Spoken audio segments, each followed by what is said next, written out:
All right. Hi, everyone. Good afternoon, or maybe good morning, depending on where you're based. Good morning, Doris. You're talking from Alabama, USA, and it's 10 a.m. there, right? Yes, good morning. So thank you for being here with us. This is our second team webinar, and you're our team member for Chinese women artists, and you're based in the US. My name is Anaïs Rash. I am the International Development Manager of Aware, and before we start and waiting for some participants who are still getting in, I want to give some technical information first. So please note that the audio will be muted except for Doris and I.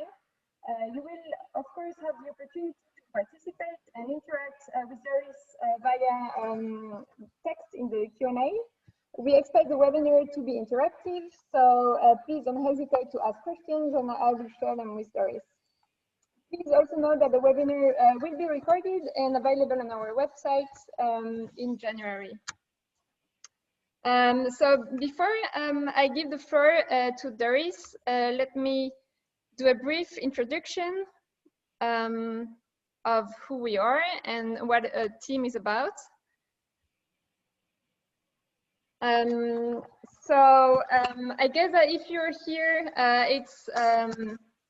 it's because you already know Aware, so that maybe you're following us on the social network. So very briefly, Aware, Archives of Women Artists Research and Exhibitions, is a French non-profit organization co-founded in 2014 by Camille Morvino. She's an art historian and specialist in the history of women artists. She curated the exhibition Elle at Centre Pompidou. In 2009, our goal is to produce and distribute information on women artists of the 20th century, especially through our website, which welcomes more than 30,000 visitors a month. We are proud of this number, and it increases every month. We also collaborate with major museums, universities, and research centers in France and abroad. And our action also relies on public fundings, donations from private sponsors, foundations, and companies that care for the promotion of professional parity and defend women's visibility. We always need your support, so please contact us if you want to be part of our donors. So about Team, Team Teaching, e-learning, agency, and mentoring is a new program we had in mind for almost a year. And the pandemic last March really accelerated its birth when we had to rethink our international development and find new ways of being interconnected without traveling, but still keeping our minds and border open and co-construct sustainable projects together. Team is an international academic network dedicated to the production and sharing of knowledge about women artists around the world. The program is led by Maura Reilly. You may know her. She's a famous American curator specializing in feminist art. She's also the co-founder of the Elizabeth Sackler Center for Feminist Art at the Brooklyn Art Museum in New York. And actually, she's giving an online talk with Judy Chicago next Monday, sponsored by Brooklyn Rail. So don't miss it. I'm sure it's going to be really great. So Team's main purpose is to enrich our online index of women artists with priority given to geographic areas that are still underrepresented, because we think that if we want to be and to write a more inclusive history of art, we have to consider not only gender issues, but also cultural and geographical ones. And the second aim of Team is to support the training of a new generation of art historians who will be aware of gender issues and the place of women artists in the history of art. And finally, Team is also a network of solidarity and transnational reflection on the issues shared by these art historians. So as you can see today, the network is made up of 14 members and 65 students, mainly masters and doctorates, whose research covers the 5 continents. So we are very excited to launch within this program a series of webinars we started last month. As I said at the beginning, we had our first webinar in November with Jacqueline Milner from Australia. And the idea of these webinars is to allow you to meet our great team members and give them the opportunity to share their research and projects. And we will also have sometimes conversations and guest speakers that are not part of team, but curators who are supportive of our cause. So thank you, Doris, for having accepted our invitation for the second team webinar today. Sorry. So Doris, you're assistant professor of Asian art history at the University of Alabama. Your research focuses on early modern and contemporary art of East Asia, cultural interactions between Asia and Europe, and gender and visual culture. You published several books, chapters, and articles on Chinese women artists active in the 20th century and 21st century. You are also a contributor to entries on modern and contemporary Chinese art in Grove Art Online, Oxford Art Online. You're currently working on a book manuscript titled Redefining Female Talent, Chinese Women Artists in the National and Global Art World in the Early to Mid-20th Century. So the book examines the contribution of 3 generations of Chinese women artists to the art reform and shifting gender positioning in China. I'm really excited to read this book, and please let us know when it's going to be available. Doris, you're also co-director of Global Makers, Women Artists in the Early Modern Court. It's a digital humanities project that focuses on the role of early modern women played in the production of visual and material culture in the courts of Europe and Asia. So this is also another amazing and huge project. Doris, you're not only a professor, but you're also a curator. You were a former assistant curator at the Peabody Essex Museum and project coordinator for the International Research and Digital Humanities Projects titled A New Approach to the Popular Press in China, Gender and Cultural Production, 1937. And last but not least, Doris, you're also a visual artist and an independent curator. So as we can see, you're really multi-talented, but you're also very specialized in one topic that we want to hear you about today, which is women artists in China. I think it's a topic that is really overlooked, and I think we are really all very curious to learn more about it with you today. So your presentation will address the famous question raised by Linda Locklin that you adapted actually to a subject of research, which is, why have there been no great Chinese women artists? So you will address issues surrounding the lack of visibility of women artists, feminist and gender-related themes in Chinese modern and contemporary art. You will give a brief overview of gender roles in pre-modern China and focus on the tumultuous socio-political and cultural history of China in relation to the art production from the early 20th century to the present. So I've already spoken too much, so I give you the floor. Doris, you have about 1 hour, and then we will keep about half an hour for the debate with the audience, because I'm sure that there will be many questions. So thank you, Doris. Thank you. All right, I'm going to share my screen now. Yeah. Okay. You have to. Is it okay now? Yes. Perfect.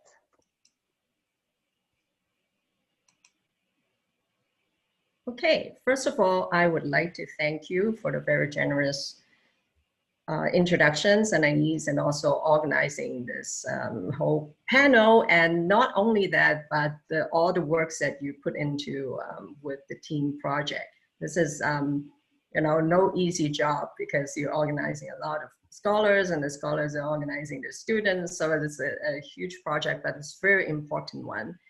And I also would like to thank you, Dr. Maura Riley, for bringing me onto this project. And it is just an honor, and it's very excited to be working with such a dynamic group of international artists on this project. Okay, so today I'm going to talk about this, as Anaïs already mentions, that I'm adapting the groundbreaking essays from Linda Nochlin, right? That's a 1971 essay that why have there been no great women artists? And I'm changing it to say, why have there been no great Chinese women artists? And I'm going to address some of the political, social issues and also institutional bias in terms of how, not only within China, but how internationally Chinese women artists are being presented, and also how their works are being collected, etc. Okay, so I'm going to start with this very interesting exhibitions, that is art in China after 1989, that was at the Guggenheim Museum in New York in 2018, right, 2017-18. And it was a major retrospective of Chinese contemporary art. And why is that called after 1989? For some of you who know Chinese art history or the Chinese history in general, that what happened in 1989 was the Tiananmen Square incident, right? Or massacre, depends on how your political leaning is. And also, there was another very important event in the art world, which is the avant-garde exhibition, the first very important government-sanctioned contemporary art exhibitions that happened in February 1989. So that retrospective that was at the Guggenheim was the largest retrospective of the arts that produced after that. Now, after this 1989 event, both in terms of politically and also artistically, that a lot of artists were, being recognized internationally, Chinese artists. Now, what is so interesting, what intrigues me with this exhibitions, this retrospective, was that there was among 71 artists and artist groups presented, there were only 9 female artists there. And the the head curator of the exhibitions, she was being interviewed by New York Times and asked the question, why there's not really that many women artists represented in the exhibition. And I quote, she said, "The few works by women is a reflection of the male-dominated government-run art academies of the period. She also suggested that male teachers usually favor male students." All right, okay, so I don't disagree completely with what she said, right? There's certain bias there. But at the same time, in my research, I would say that there are a lot more than what she would wanted to see, all right, in terms of women artists' work, and also not only that they were women, but also their works that address feminist issues and also gender issue as well. Now, I'm going to start with this, all right? And another very interesting things that I read about this exhibition was the artist, female artist Peng Yu. She herself was asked about that question, and she said, women artists in general were not very motivated. They were lazy, okay? That's what she said, okay? She being a female artist herself in China, but she believed that most of the other female artists were lazy and not motivated, okay? So that actually internalized this whole thing about, okay, women artists are not as good as the men because they were just, not at the same level, they were not functioning at the same level. All right, having said all these, I'm going to talk about pre-modern China for a little bit, and also the whole about 100 years of what happened in China and leading to how women's artists' works were perceived right now. All right, let's start with the pre-modern time, as I said, because it's very important. This is where I get started with my research and thinking, okay, I'm really interested in contemporary art, right? But then you cannot really not look at what happened before, especially in the whole long history of China in imperial period, how women were being perceived and how their artistic or cultural productions were being looked at. So these are 2 pictures, right? In China, there was a misconception that most women were illiterate. But the fact is that no matter what level of societies, women were taught some they were at different levels of literacy, okay? Mainly because that there were some didactic texts that they have to read. And usually women will be taught very basic literacy so that they could read some of them. So there's two examples here. One is a painting that is done in the Qing Dynasty in the 18th century on your left, and the right is more of a popular type text that is printed on wood blocks that is easily accessible for most women, okay, in pre-modern China. And it is extracts from the illustration, an illustration from Lian Yu Zhuan, which is the biography exemplary woman that was compiled in Han Dynasty and being read by women, and they were being taught how to behave. Now, this story is about Mencius, right, the Confucian sage, that how she, the mother of Mencius, yeah, the Confucius sage, and how she taught her son to become a sage, right? There's lessons that to be learned. So these exemplary women's stories were very much in the in this didactic text, okay? And there's also, you know, that reflected how women should behave as well, how women were expected to behave. Okay, so there's another painting of this person called Chao Dagu, also Ban Zhao, right? Mostly known as Ban Zhao. That is a painting that she was the compiler of another text that called Ammunition for Women. So there's like, again, it's another didactic text that teach women how to behave, right, in the Confucian ideology. And here, what she was doing is she's teaching painting and calligraphy to other women and also these little kids. Now, one of the things about women's roles in China was that women were expected to be somewhat educated, especially those from the gentry, because one of the roles was to teach children when they were younger, before they go to school, before they had a private tutor to study the Confucian classics. So women in general were able to write, and for the gentry women, they learn calligraphy, painting, and embroidery, and various other kinds of arts. Now, however, you're saying that, okay, if that's the case, we should be able to have a lot of artwork that was by women from China, right? Okay. However, there's a saying that women should not be showing their talent, because the first things that a woman should be gauged, right? How their morality and conduct should be gauged is how virtuous they were. And the idea that women were showing their talent was too flashy and too showy. So their talent should be used, such as this in this painting, to teach the children, and maybe just, you know, within the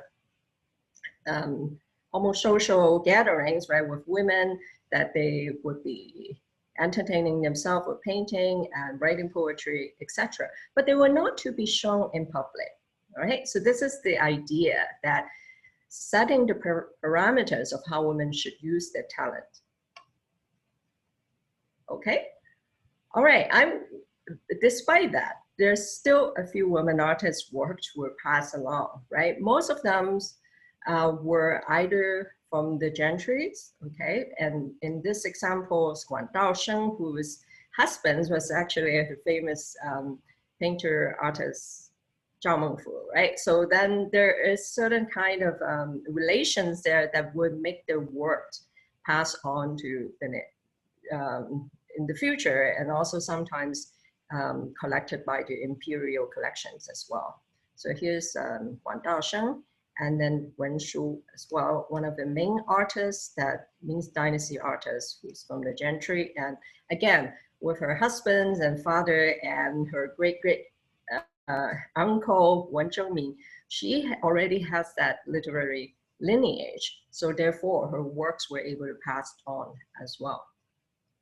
And then another group of artists, women artists, that were able to do painting, and the works were passed on to later generations, were the courtesans, especially during the Ming Dynasty, that the whole culture in the southern Jiangnan, which is the Yangtze Delta area, that all this literati were gathered, and they expected the courtesans to be able to entertain them, not only drinking with them and other kind of entertainment, but they expected them to be able to talk to them, discuss literary culture, and they were able to paint. So some of them really stood out, right? They were very talented, and such as Ma Shoujin, and some of the works were being collected. And then there is also other groups who had really important connections to the court, such as Chen Shu, whose son became a very important high-ranking official in the Qing dynasty. So therefore, her works were being collected. So having said all of these, right, you can tell that, all right, because of that Confucian idea of that women's talent should not be shown, and yet there's still a lot of some works that are being collected in the imperial collections and or passed on from in private hands as well. So, but then the number compared to the works that later in museum collections, etc., of male artists is really, really a small percentage. Okay, so then fast forward to the turn of the 20th century. If you're not very familiar with Chinese history, what happens during the late Qing dynasty, especially in the very last half of the 19th century, that China was facing a lot of internal crises and also foreign aggressions as well.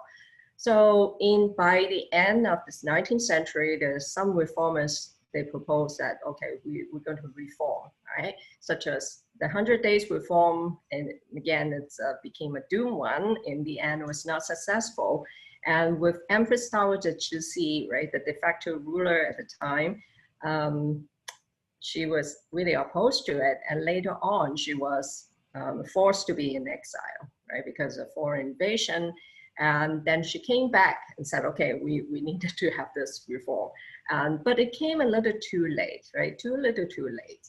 And then Dr. Sun Yat-sen led the Xinhai revolutions and then overthrown the Qing dynasty. So the few thousand years of imperial rule of China ended, and he founded the Republic of China in 1912.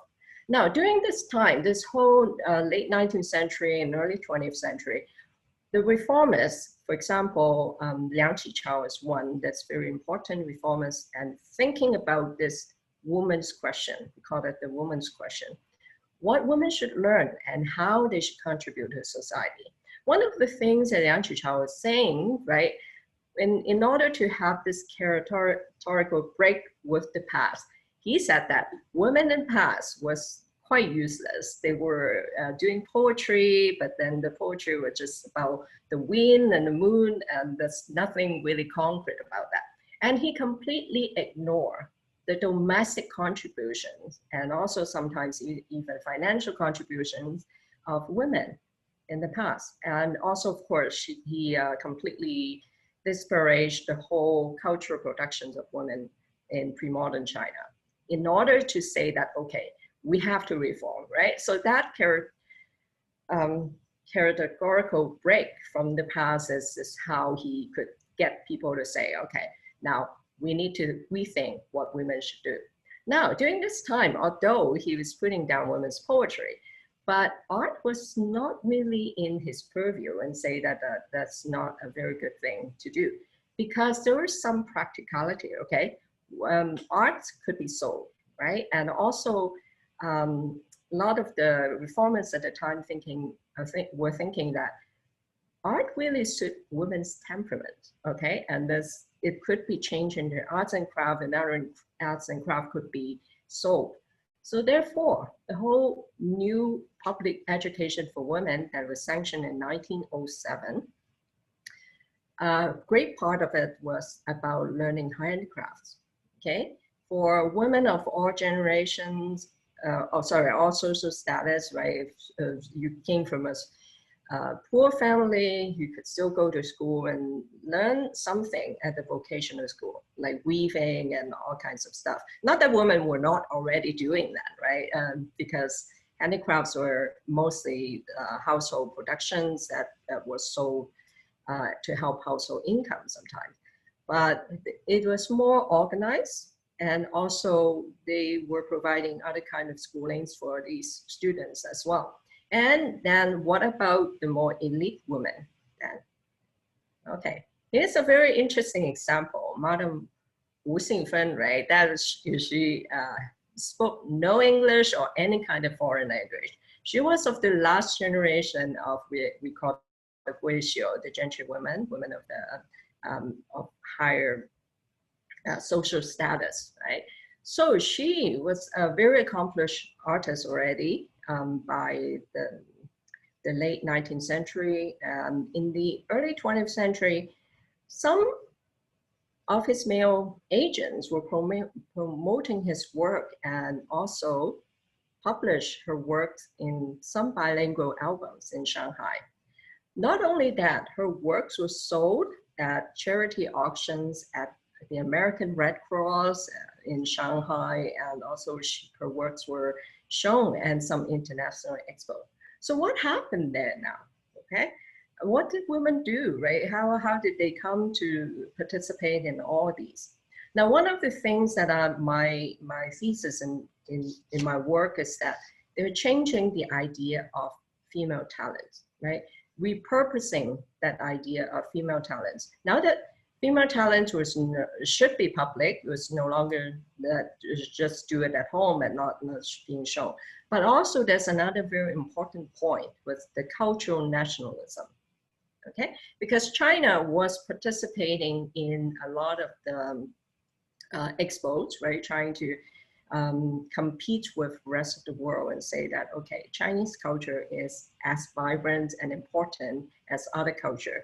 So a lot of these women, when they were being shown at this expo, China, the government could say that, okay, you see, we have women artists participating as well. So it's that cultural nationalism as well as the changing attitude towards women that the Chinese government wanted to show to the world.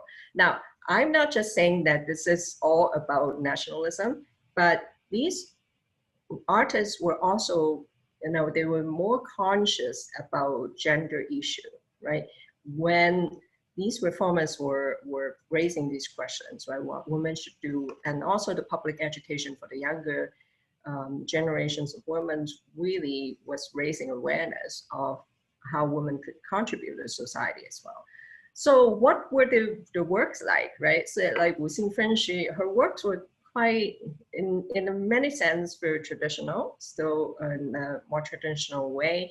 But then she was participating very much in that whole landscape genres that was usually linked to male literary artists.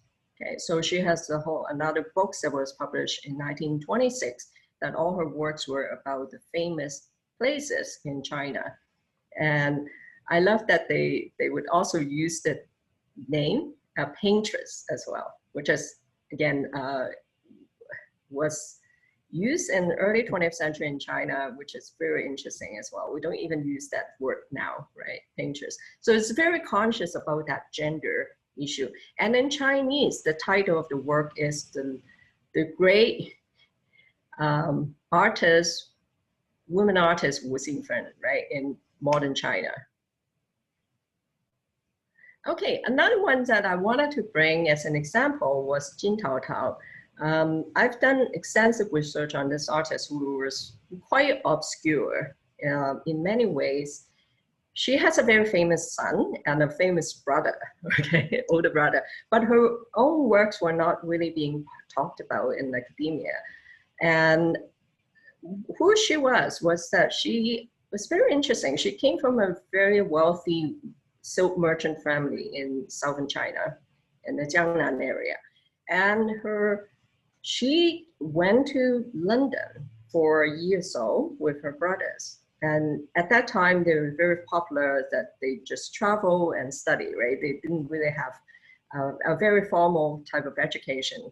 But then she was there, okay, with her brother. And then she was learning English. She was sent to a missionary school in Shanghai before she went to the UK.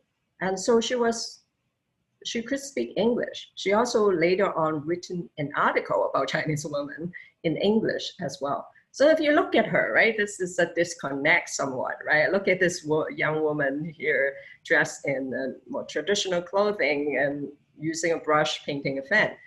And then her works were also, you know, relatively conservative. You look at this one, okay? Because she and her brother were trying to bring back that idea of the Song and Yuan dynasty painting, the revival, which is a very popular theme in 1920s, 30s China as well. Okay, and here she was being presented in a magazine, a women's magazine called Women's Eastern Time, or 妇女时报, which is the first commercially published women's journal in China. And here's we have this inscriptions that says that visiting Paris at the same time as older brother Gongbo, which is Jin Chen's older brother, to commemorate this happy occasion, right? So that was 1910, even before the revolution that overthrew the Qing dynasty. Now, she was in Paris. How? Okay, because her husband was a diplomat, and then they were stationed in Paris in that year as well, and she gave birth to a son that year in Paris. And she was able to speak some French, in some records told us that. So very interesting in terms of the travel, in terms of the international global experience of these artists in very early on in 20th century. And then also the works, right, in terms of the paintings, they were being shown again in international expositions.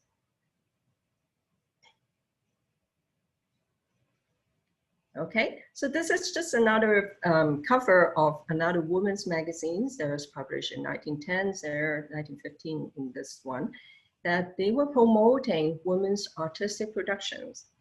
Although, yes, the perspective is a little wrong in this picture, but what we see is this woman painting in watercolor. Not only that they were expecting them to be able to do traditional painting or calligraphy, but learning Western style painting was also very important. And as you can see here as well, that she has this, the ruler and this easel. That also tells us that, you know, it is about that scientific aspects of painting as well, that they wanted these women to be able to grasp some ideas about perspective and other kinds of more Western knowledge about image making. So here in 1930s, there's some women who were grouped together. So that is the consciousness about women being together and trying to participate in this very male-dominated genre, calligraphy and painting, okay, more traditional Chinese style calligraphy and painting. So their founding of this organization, I would argue that it was also about patriotism, because China at that time was facing an imminent war with Japan. The Sino-Japanese War was about to happen. And then these women, they were grouping together. They were all from the gentry, okay? They were all well-off women, and as at least the core member. And so then they invited, they put out their own money, right, family money, to have this group, and also invite other women of lesser means to participate as well. So what they did was they were selling the works for charity purposes. And then the money would be donated to anti-war initiative, and also for various charities as well, charitable organization, especially to help women and children. Okay, so then, as you can see, they were very much in the public's eyes, showing pictures like this. They've been photographs, right? And another really interesting things were that whenever they were together, they would be wearing this qipao, which is a very popular dress, more traditional Chinese style dress that in the 1920s and 30s was popular for women. And at that time, there were a lot of women who were wearing Western style clothing as well, but they chose to wear this to identify themselves as women who does the work that in more traditional sense. At the same time, they're participating in this whole cultural tradition. So on the one hand, it is about patriotism and about women's collectiveness, and also I would say is that cultural nationalism again. So this is definitely a stage photo, which I love a lot, that how they're being staged, and then they're being photographs, and in this magazine called Saturdays, which is kind of a, not exactly a tabloid, but it's more the entertainment type of magazine. So they were very much in the public, right? Compared to the last generations, earlier generation, Wu Xingfen and Jin Taotao, who had maybe 1 or 2 photographs in some places, but they were extensively presenting themselves in these magazines, right? So as to assert their positions as both women artists and also contributors to society as well through their works. So some of the works by this group of women artists, such as by Yang Xuexiu, her work is, you know, this one was shown in the great exhibitions, the national exhibitions. That was the first that Chinese government put on, the new Republican government.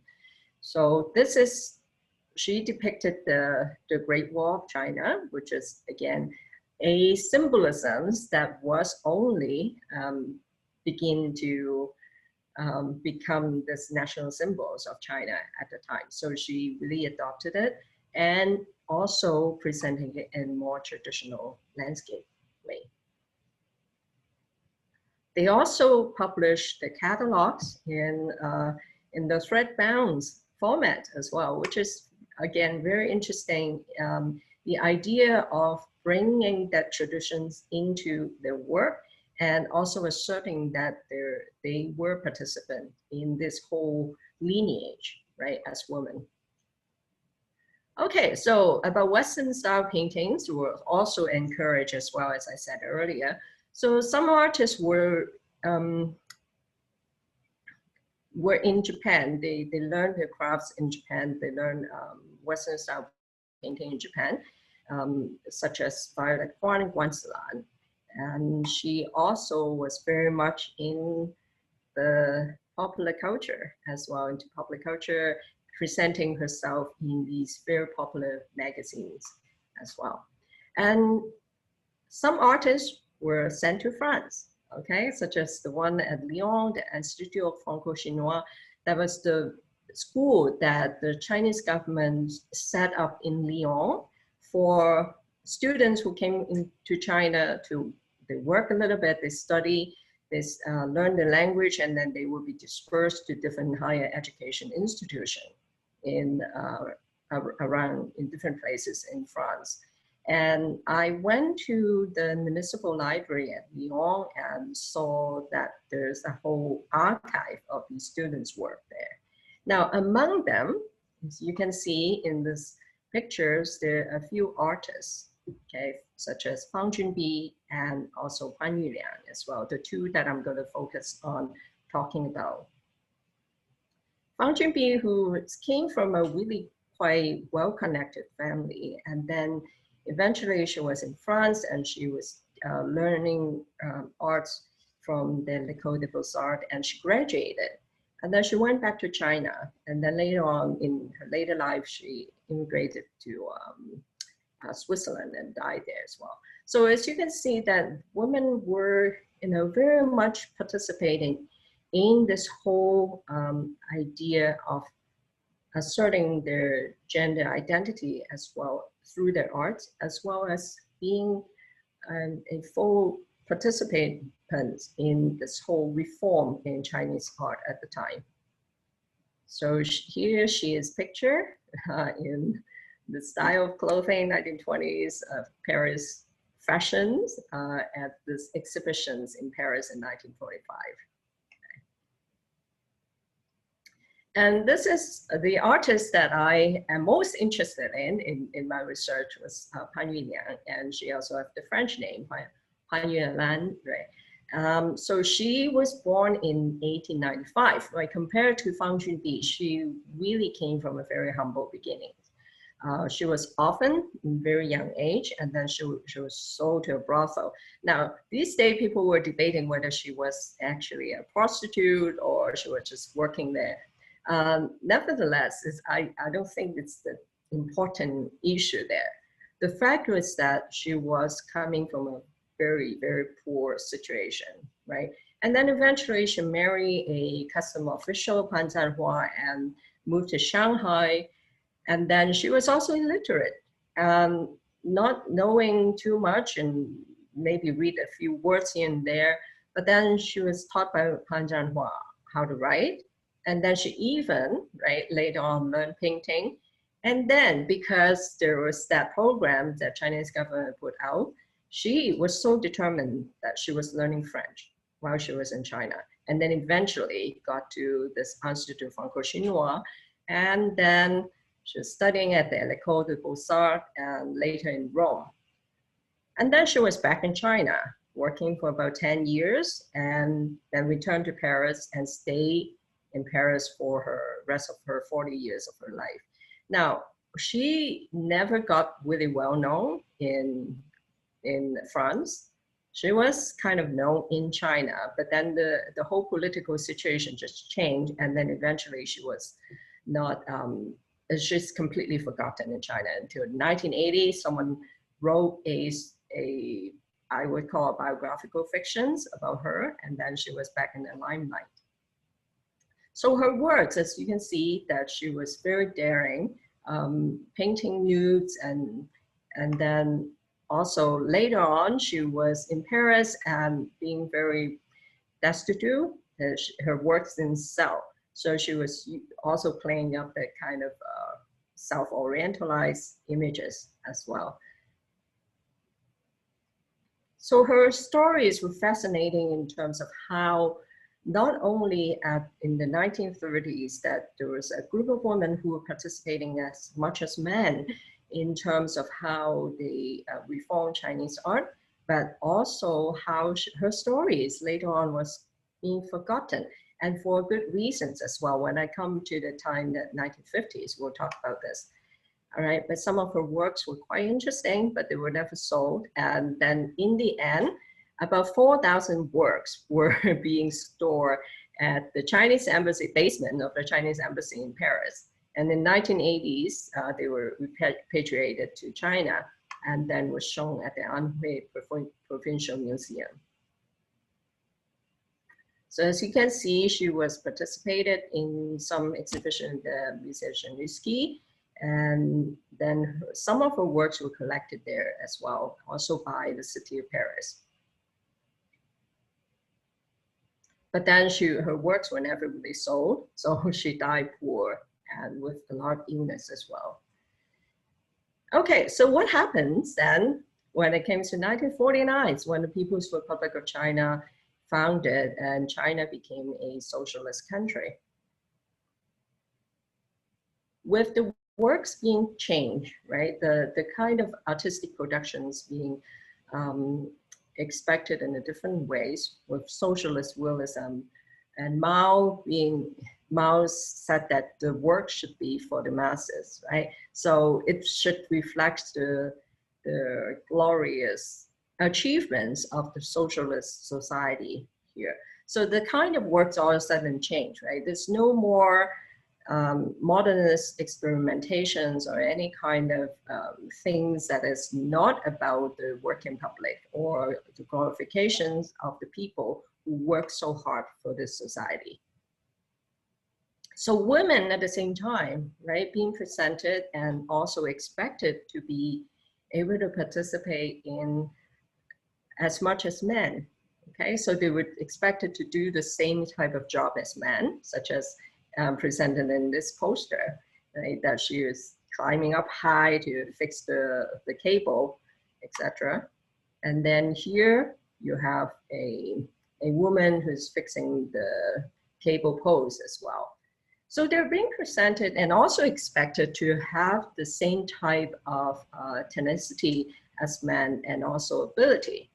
And how they were expected in the family as well. Not only were they working in the commune, they take care of the children, but they were expected to practice with family planning. So don't have children too early or too late, or that don't have too many children, right? At least at the beginning, right? Later on, it was different with Mao's ideology. But so she was put on a lot of, responsibility here, that women were presented again in this way. If you look at this poster again, she was farmer, she worked in factory, she was also a soldier, and how she looked was, the really big hands, big arms, and really robust body, because that's how they expected women to be. And at the same time, again, for the sake of revolution, marry late and practice family planning. So not only were women expected to be equal, right? There's certain ideas of equality that is misinterpreted by some foreign leftists that, oh, it's so ideal. But women were under a lot of pressure, right? Not only to do all these jobs as same as men, but they were expected to take care of the family all the same, and men were not helping.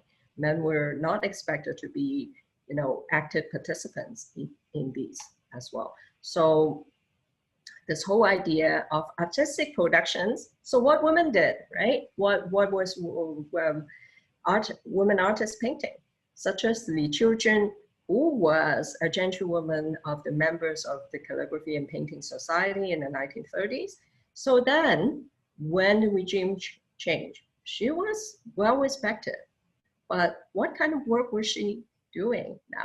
Now, this is on your right, the kind of works that she was doing, the Shenyu Tu, which is beautiful women, the kind of genre that she was more familiar with.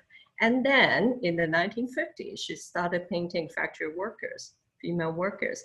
As you can see, she was really not able to capture that, because that is not the kind of work that she was used to painting, and that looks so odd, right?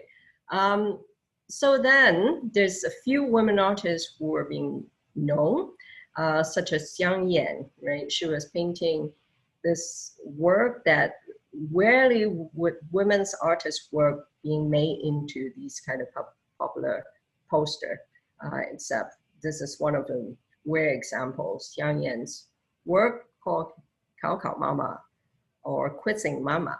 So what happens here is that this woman was breastfeeding her young son, and then she was being quizzed by her daughter, who were able to go to school.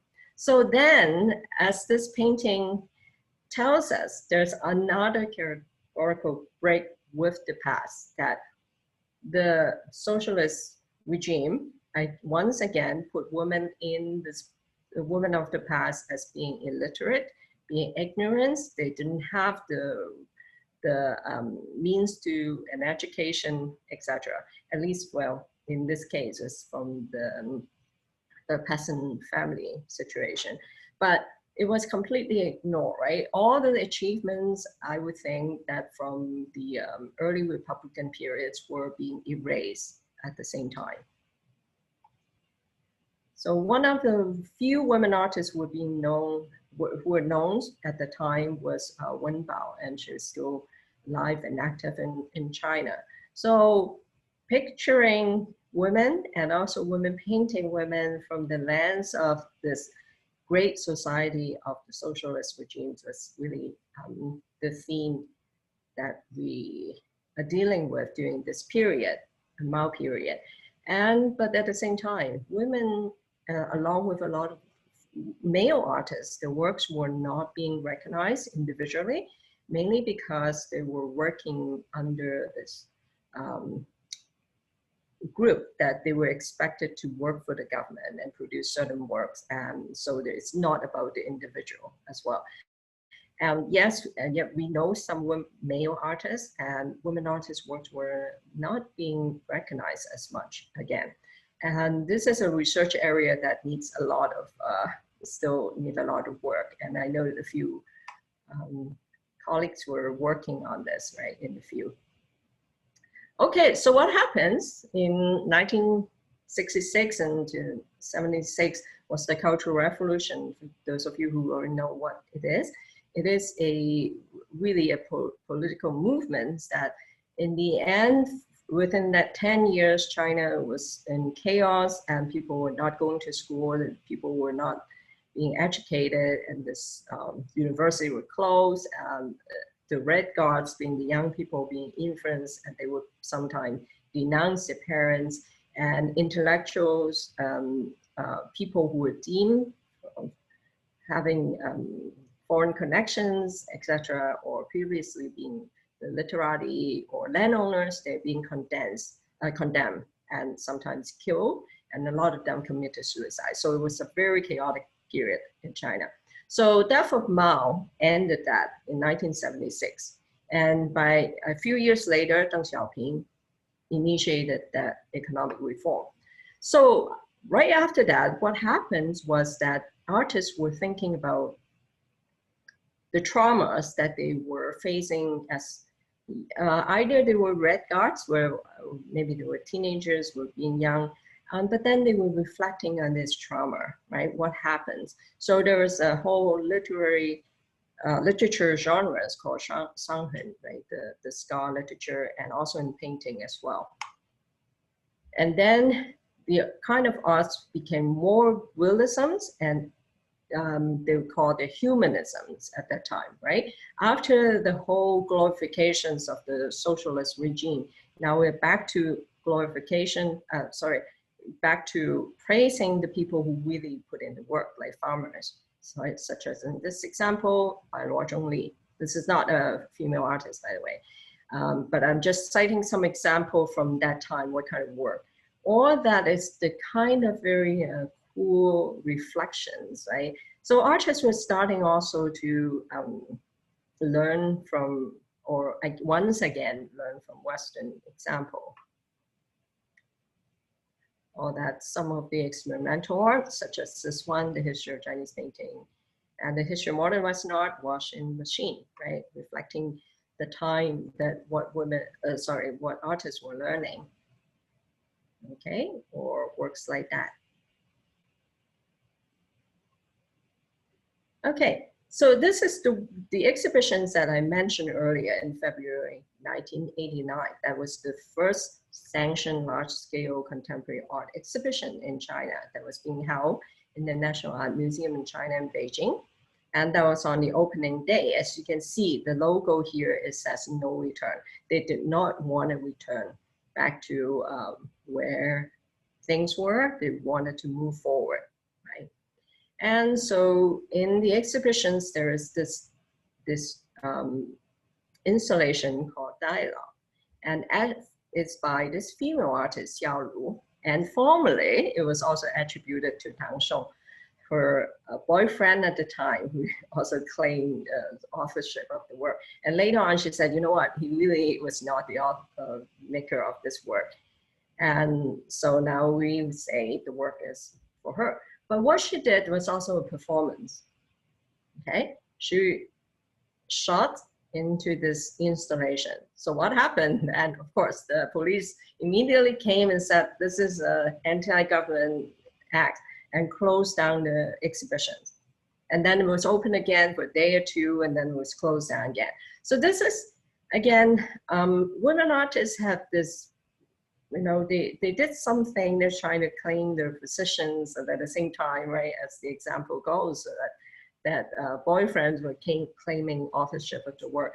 But what I'm trying to say here is also that at the time, women artists' work were think of as second rate. The reason being that when they were trying to reflect on cultural revolutions and the humanism, there was always already the subject was men, right? So they're trying to disregard, again, the kind of equality, the kind of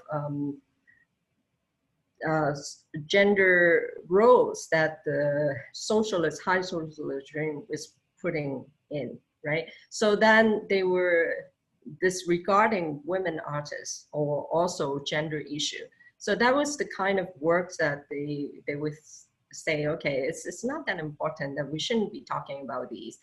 We should be moving forward as a whole, as you know, these more humanist type of work moving forward. Okay, so then afterwards, a lot of this works in the early 90s, Chinese artists' work, male artists' works were being shown at international exhibitions, such as these ones. Okay, so then in 1998, some curators were thinking, you know, this is not right. How come there's so little representation of women artists there? So there was an exhibitions, a very large scale exhibition in Beijing in 1998 called Century Women. And not only were they showing the women artists' work that was produced at the time, but also a reflections of the history of women. So that's why it's called a Century Woman.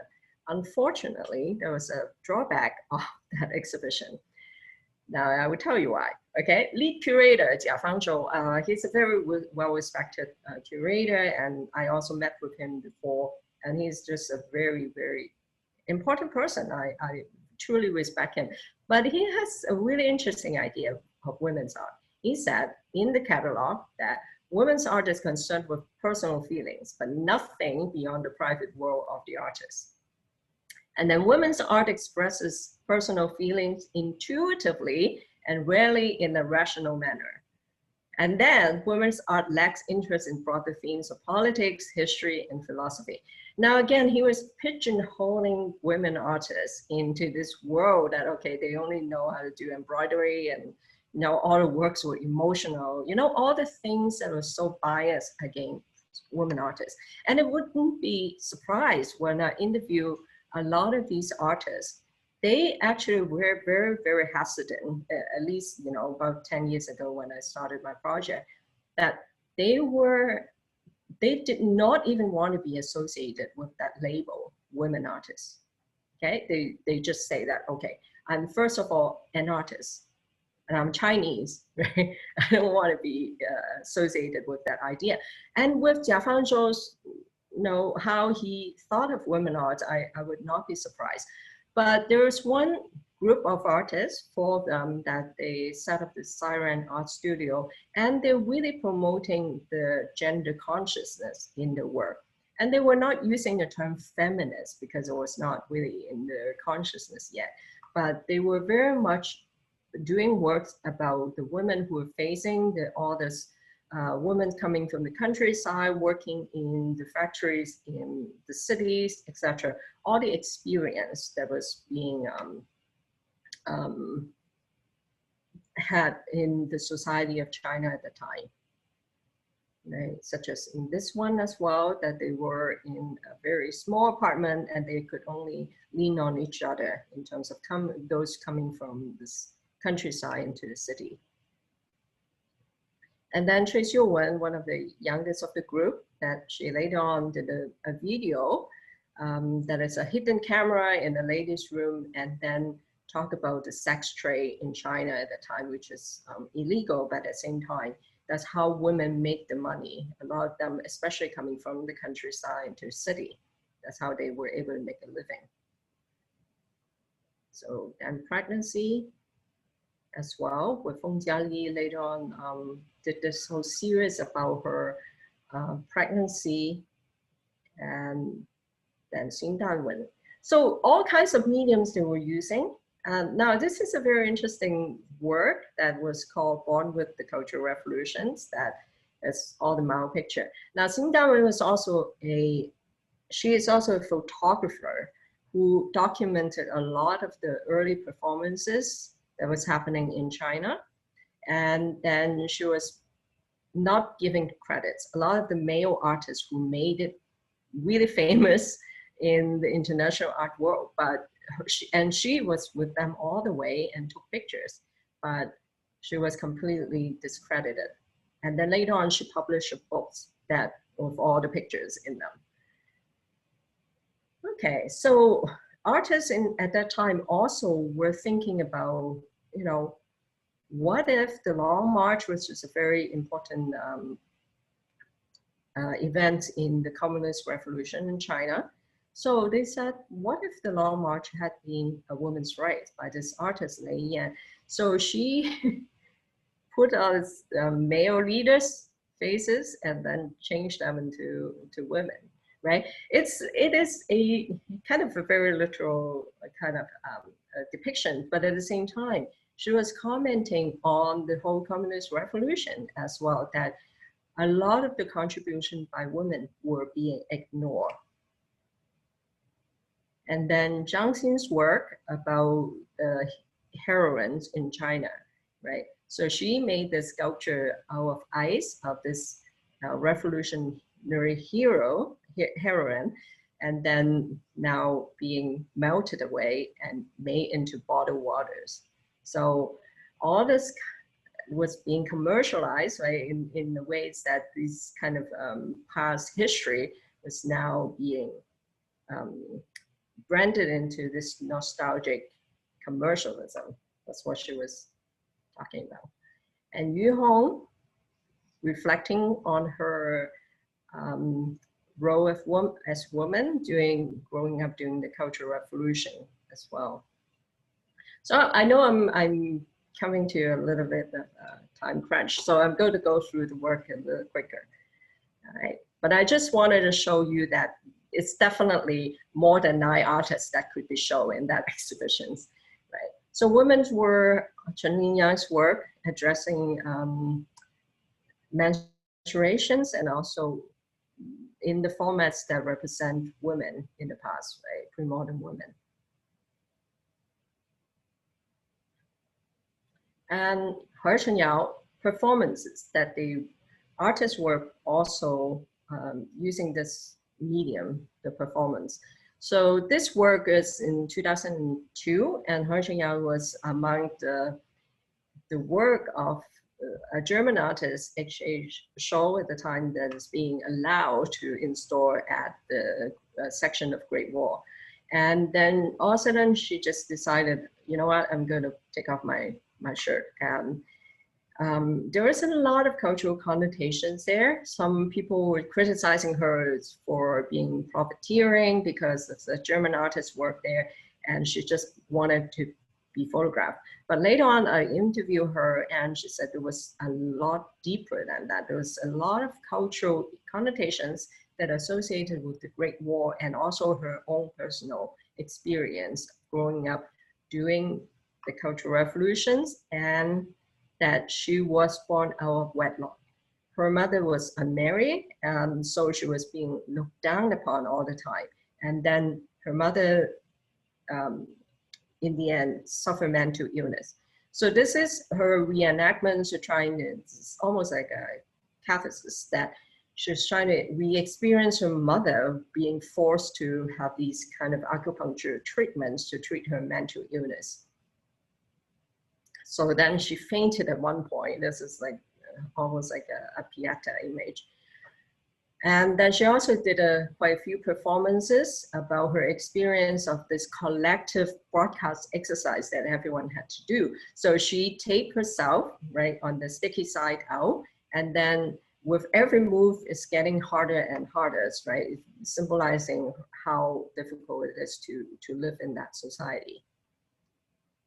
And then this is her picture with her mom, that she often run around the town naked. That's why she did her first performance in the first place, right? So she was taking off her own clothes and picture with her so that she would feel more comfortable about that. Yeah. So there's a lot of personal experience and gender issues that is intertwined in the work. But then, of course, a lot of these works are not being looked at. Okay, a few of the artists were able to make it more internationally known is Lin Tianmiao. Her works are just quite fascinating with her experience helping her mother with winding thread, etc. So then she did really large installation re-experiencing that. So one of her work from 2009 is these badges.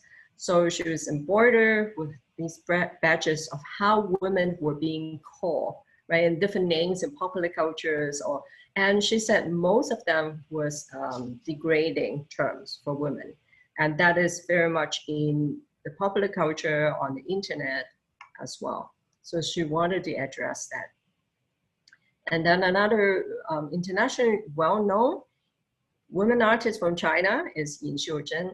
She did a whole series about traveling in different cities, and they call it Portable City. And then she was at the Venice Biennale. So a lot of her works were about universality, right? Not only from the women's point of view, but also in this global world, how people were being treated and how people were being seen as well. And Cui Xiuwen's work about girl growing up and pregnancy, etc. All right, so the few more minutes that I have here, I wanted to bring in a very important ideas that when we talk about contemporary Chinese art, they were not only from mainland, not only from the People's Republic, but other regions as well. Hong Kong, which was a British colony and repatriated back to mainland China in 1997. But the social conditions, social cultural thinking, etc., were very different from people who experienced the Cultural Revolution and etc. In mainland China. So the kind of feminist idea and also gender issues were also different as well. And I wanted to just show a few works. I'm not going to talk too much about them. But Liang Baoshan, the Bosan Anthony, that she was one of the first women artists who were addressing, or I should call they now, that they were addressing these issues of gender representations and also gender roles in society. And Phoebe Mann, one of the, again, artists who would address the experience of women of sanitary red napkins and red eggshell. Now, if you're not familiar with that practice, was that red eggs that are dyed red was being given when a woman gave birth, and then they have a child, and then these red eggs would be given to their relatives. So it's very much associated with women's whole reproductions, right? Sanitary napkins and red eggs, childbirth. And another artist who was very much conscious about the social conditions of women, especially those who were in the working class. So Java Lam Lam, she worked with a group of factory workers, garment factory workers, women workers, and they would reclaim these old umbrellas and made them into these large installations. And then she gave them purpose, and she also even, have some grant money and pay them as well. So it is about reclaiming that whole experience for this woman who would feel, especially with the garment industry now being moved all the way to mainland China, a lot of these workers were out of work. So the skills were not being appreciated. Okay, finally, clash between Hong Kong and mainland. If you're aware of what's happening in Hong Kong now, that was the whole security law and the whole extradition bill, all these movements that was happening. But in 2014, the umbrella movement that lasted quite a few months was the trigger point, and that was being locked down. So at that time, this Hong Kong people were just full of very innovative, very ideas of how to use visual culture to get their ideas across. Now, I don't have a lot of things about the recent movements because I still have to gather them. But these are just the few examples that you could see from street art. And I have to say that thanks to Mina Vayaka, Dr. Mina Vayaka, a friend of mine at the University of Helsinki, who researched on graffiti and street art in Asia. She gave me these images to use. Lennon Wall, right? So that people were putting their messages on there as well. Now, why I'm bringing this is I think there's that whole movement affected people in mainland China as well. The Me Too movement in China right now that is happening. And they were also using that Lennon Wall idea. This is an exhibition, a 5-day exhibition that was in late last year. And then I was reading about that in the news that they did not get shut down in the end. But a lot of the iterations of these exhibition, the Me Too exhibition in different cities in mainland China were shut down big time, right? And so, but this one, miraculously, they were able to show that 5 days. So as you can see, this kind of gender issues was still very much, it's even becoming more and more taboo in the Xi Jinping's government, I have to say, because I read that they were even banning the text of the vagina monologue. And about 7-8 years ago, when I was researching in China, I remember that I was seeing a performance of the vagina monologue being put out by the Shanghai, some university students in Shanghai. But now the text is being banned, okay? So it's becoming, going backward, there was a backlash. And this is just a Me Too, fun online representations, because the two words Me Too, right? It sounds like me, rice, and rabbits in Chinese. Okay, so Taiwan also has a very different ideas, right, in terms of genders and people's experience. Wu Mali was one of the artists who started to address women's issue, feminist issues as well. Formosa Club, right, addressing the kind of sex trade in Taiwan. And she was also very much concerned about environmental issues. Now, the last few slides, I wanted to bring in the ideas that when I talk about women artists and gender issues, it's really not just about the women being represented in the art world or that they had a voice there, but in general, expanding that gender, LGBT issues, etc. Right, it should be taken into account. Taiwan legalized same-sex marriage in May last year, okay, as you can see. And then I wanted to introduce this documentary film by Shi Tou, a female artist in mainland China, that she made a documentary about the 1995 United Nations Women's Conference that was held in Beijing. So they were already talking about lesbian rights and human rights, etc. And then finally, she and her partner did this whole series of photos of the same-sex couple. Of course, they were allowed to be circulated, but there's a lot of scrutiny in China. Okay, so bringing home this idea again, why have there been no great Chinese women artists? No, there were, okay? But there was a lot of different issues and social political circumstances that made them not visible. So I completely disagree with the choice of the work in these exhibitions, although some of them are very important in the history of contemporary Chinese art. But at the same time, I think the curators were not doing the due diligence in looking into what really represents the society at the time. And for the lack of women artists or gender issues or gender or feminist themes in the exhibitions and in general representation of contemporary Chinese art, it's a problem. It's a big problem. That's why I think it needs a lot more research. Okay, thank you so much. Thank you, Doris. I think this was really an impressive presentation. Thank you. It was really rich in so many information and artists and archives. I think we learned a lot, and I was really interested in this, of course, in this part of the history when women artists also came to France. I think we really have to research further on this issue and continue the work you've done on the archives in Lyon. That's really interesting. Yeah, I'm glad to contribute. That's actually the Pan Yuliang and Fan Chunbi were in the archive biography already. So I'm very happy to see that.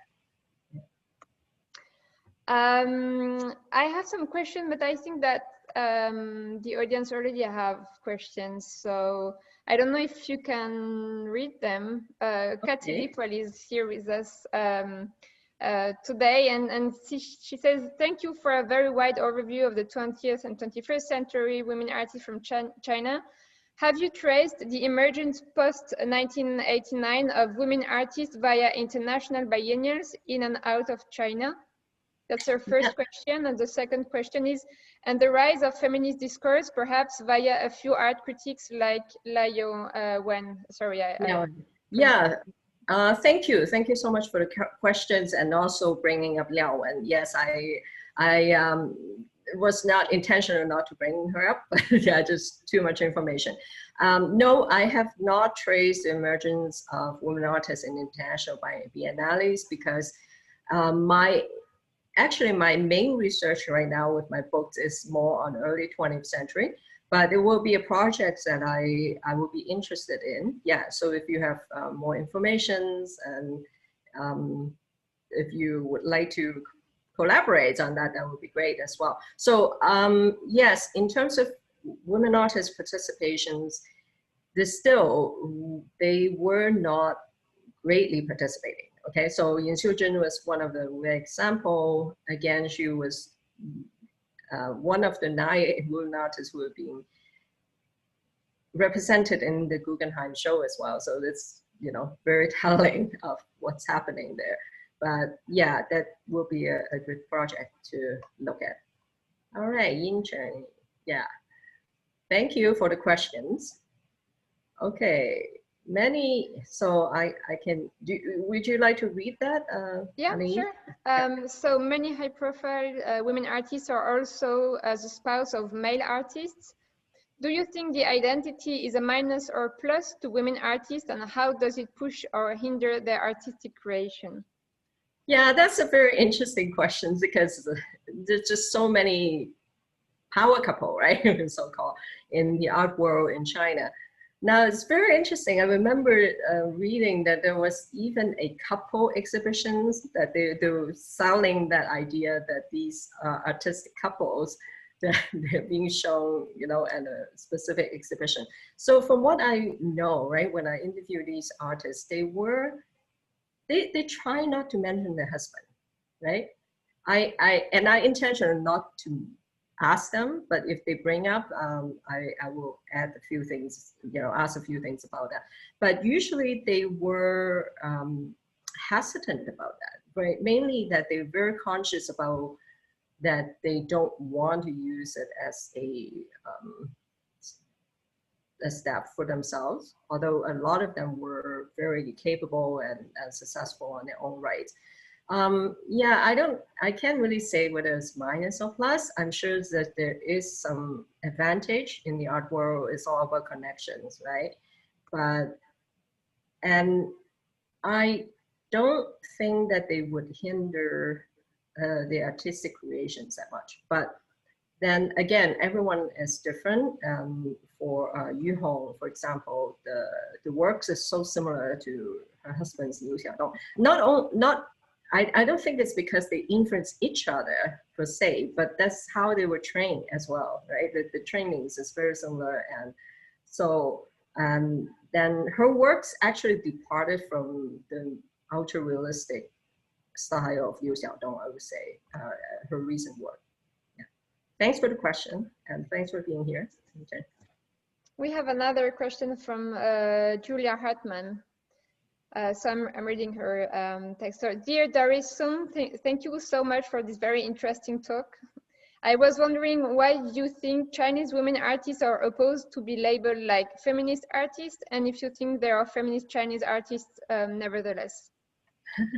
Yes, yes, that's another very interesting question. Now, they were against the idea of being a woman, right? Labeled as a woman artist.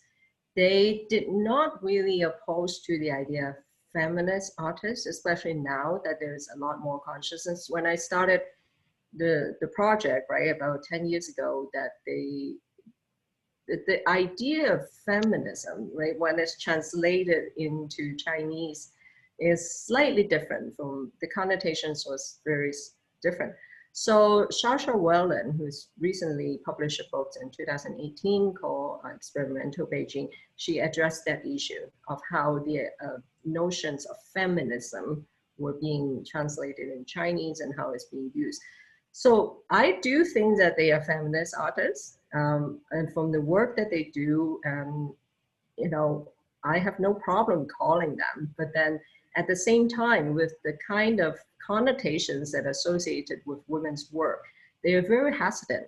They were being pigeonholed. They were afraid of being pigeonholed into this category. And especially that, you know, if you think of the art market and internationally, that's how Chinese contemporary art is being promoted. It's all this very large scale works and, you know, very macho type of work. So yes, they have to think about that as well. All right, thank you, Julia. So there is no other question for the moment. Some chat, yeah. Yeah, I'm checking the in the chat. Yeah, another question from Justine Lacombe. Do you think there is or there will be an institutional or academic awareness of these issues, representation of women artists, with reckoning of women artists in mainland China? Yes, there are. So there's, as someone mentioned earlier, right? There's some art critics who are very conscious, academics who are conscious about representation of women artists and all these issues that are associated with the art productions. But at the same time, it's still in its infancy, I have to say, and also in terms of language as well, right? So there's this artists, the critics and scholars who are in China, right? Coming from outside of China doing those work. And at the same time within China as well, there's art critics and scholars who are working on that. But at the same time, as I mentioned a little earlier, that with the current political situation in China, with even Me Too movement being problematic in many ways to the government, that a lot of these issues were not openly discussed. And I'm, you know, and also apparently in Hong Kong, the situation in Hong Kong and all that is intertwined as well. So I think the sensitivity of a lot of the issues that make it very difficult for people to have a very open conversations. So unfortunately, that is the case. And I really think that there is that backlash that is happening in China. And that is not to say that it's not happening. Right? Yeah, that's a very interesting question. I was actually wondering if you had colleagues who you were working with that are based in mainland China, because of course it's easier to investigate on the topic being abroad, I guess. Yeah. But is there any like training courses or bachelor or masters that are dedicated to the issue, either gender or women artists in Yeah, there are. I don't know of a specific program, but I do know that not necessarily in art per se, but scholars like University of Michigan, Professor Wang Zheng, she often go back to China and teach courses on gender, Chinese women and gender. And yeah, there's definitely courses, and you know, I did not do a lot of research on the current educations there, but then yeah, I do believe that that would be the case in terms of having more consciousness. Yeah. I think Cathy Deepwell has another question. Is there a problem with using Linda Nochlin that you fall into the trap of looking for a great women artist and not examining the changes in women's lives by returning always to the question of education / representation rather than politics?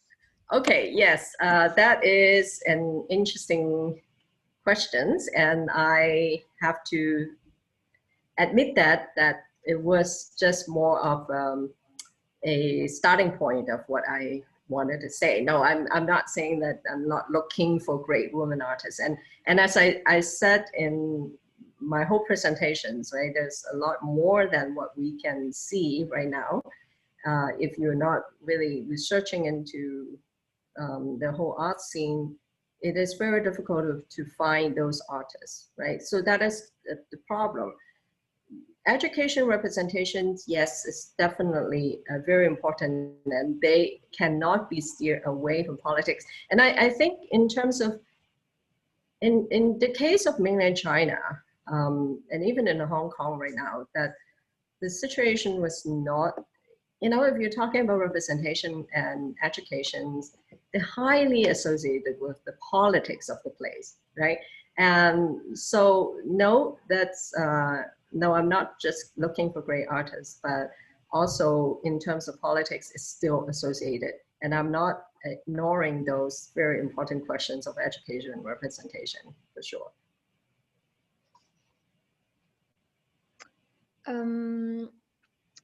If there is no other question, I had one question. I was really interested in this 1998 exhibition, Century Women in Beijing. And I was wondering, were there any other exhibition responding to that one, like criticizing this exhibition in the same year or maybe some years later? There are more exhibitions, but they did not really criticize that one. And I'm bringing it up to just raise the awareness. And I think the exhibition in itself was very respectful. We should respect that there was the effort to do that. But I just think that it is just very misplaced, right? The energy sometimes, right, when they think about women artists, how what they should be. But yeah, there are more artists, such as one is called Woman, W-O-M-E-N, that is the Chinese pinyin, mean us, and also happens to be women, okay? So that was curated in 2013 at various places, and even in San Francisco later on that was being shown. Now there are curators and scholars who put those exhibitions together. And I think the main thing about those exhibitions sometimes was just about, right? It is about, okay, we're showing women artists, but then the exhibitions actually have more coherent themes there, right? So I think the woman exhibition was a good one, but there's some other ones that I just personally think that, okay, you're just kind of a tokenism, right? You put the woman artists together, so what, right? So I think that's my take on that. Thank you. And if there is no other question, please ask questions if you want. We still have some time. Otherwise, I can ask questions myself, but it's less interesting. Yeah, maybe we could go back a little bit to before 49 and this period when this moment when women artists came to France. How did this research start, and how did you why did you have this interest in searching for women artists traveling abroad, and especially in the UK and in France? Yeah, this I have to thank my dissertation supervisor, Zhong Judge, who is at your university in Toronto, that she brought me into the Women's Journal project. And then I started working on my PhD thesis on contemporary women artists in China. And then I moved back because I thought, oh my God, that's so much information that is not being tapped into. And also we got to know about them before we talk about the contemporary time, because a lot of the same issue actually happened. So then I look at some of those women's magazines and I thought, there's really, they were not represented in other kinds of art magazines that is proliferating at the time, because maybe only a couple of them were more actively represented in the art magazines, but the women's magazines was a trove of information about women, about women's experience, about women's art and their lives, etc. So then, yeah, I discovered some of the women such as Jin Taotao and Wu Xingfen were almost unknown in Chinese art history. Then, so I started digging. And then eventually, you know, Pan Yuliang was not unknown because of the her stories. And then it made into a film and starred by Gong Li. Right? If anyone knows who Gong Li was, this beautiful Chinese actress. And so then it became very popular, the story. But then no one was, well, there are more scholars who were looking at her work more seriously now. But then when I started, there was not really a lot of scholarships that really is about her life, even less so about her life in Paris. So that's why I'm interested in that. And how the whole cultural exchange happened. Yeah. What role did the embassy play, the Chinese embassy play at that time in France and other Occidental countries? Where? In Paris? In Paris, or maybe also in London, or other cities that hosted women artists. How did they? Were they supported? How did they come to? Right. So for Paris, there is a particular program put out by the Republican government at the time in the 1920s that they send Chinese students, male and female, some female. So then they were supported by the government. So they were also expected to work a little. So it's like a work study program. And so that's how they did it. I think there was not really a particular program in the UK though. Okay. So when Jin Taotao went to UK, because her family has a lot of money, they were traveling on this big ship that, you know, ocean liner. They were traveling in first class. So there was also a very interesting story about her that she and her brother get detained in Boston because there was a anti-Chinese sentiment. Okay. Yeah. So there was a story in the newspaper, etc. And they were saying that they were wearing Western clothing and traveling and dining in the first class cabins, and all of a sudden they were detained. Yeah. I see. I think there's one more story. Davina Heather has a question. Thank you for an amazing presentation. Do you think the current dramatic government crackdown in Hong Kong against women activists will have a long-term effect on women artists? Yeah, thank you, Davina. So what happens in Hong Kong right now, I think, is very precarious, right? It's not only crackdown on women artists, right? Artists in general, whoever wants to touch on some political issue. There's that whole security law that is in place. Now, with the recent movement, however, I also observed that there's a silencing of women issues. Okay, again, it's very similar in terms of we move forward, and regardless of what gender you are, what is happening, we move forward as a group. So those nuances were not being addressed. Yeah, there was news about police sexual brutality against women, the protesters. So they will be in the news, and then people will talk about it, but then they would completely forget about this, right? So sometimes when I know that certain scholars are raising the concern about that, and they're being shut down as well by the protesters, because it is just too much going on, and they did not want to divert the attention from the political situations there. Even though, as we know, right, all these issues are all political as well.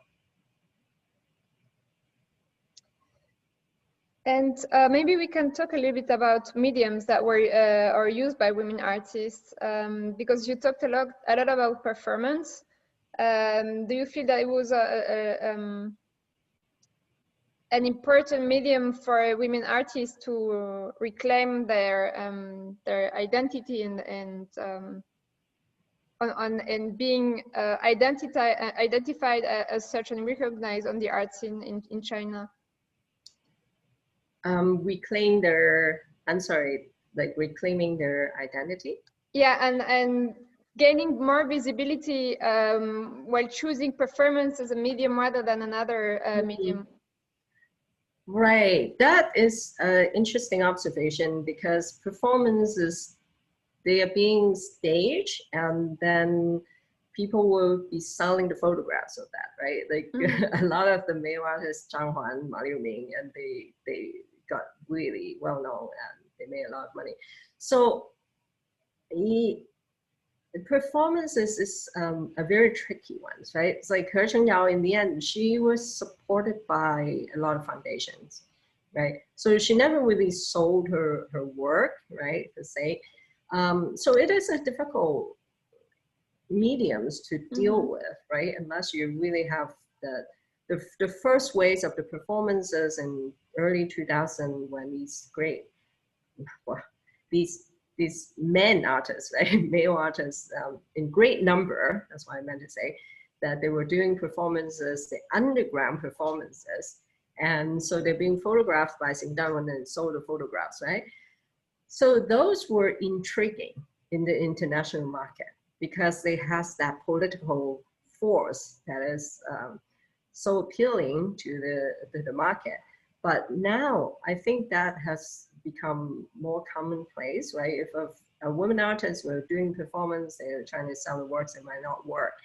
But what I'm also trying to say is, in terms of venues, it is precarious, right? So just such as at that Me Too exhibitions, I'm not sure exactly what the content was. I'm sure that there was some performances as well. So yeah, they were very sensitive about these events that was happening. So they did not just see them as artwork, right? But they were seeing them as protests as well, which in a way they were. So that what makes it even more difficult to Sure, I can imagine. Use that. Yeah. So if you want to ask your last questions, please feel free. Maybe one question, I know it's not your research focus, but I was wondering about the art market in China, because it was a very impressive expansion and development in a very short time. And I was wondering, because we know that numbers are not only bad regarding women's representations in exhibitions, for example, but also on the market. And I was wondering how were Chinese women artists positioned into that context? Yeah, the art market is, again, I think it's proportional, right, in terms of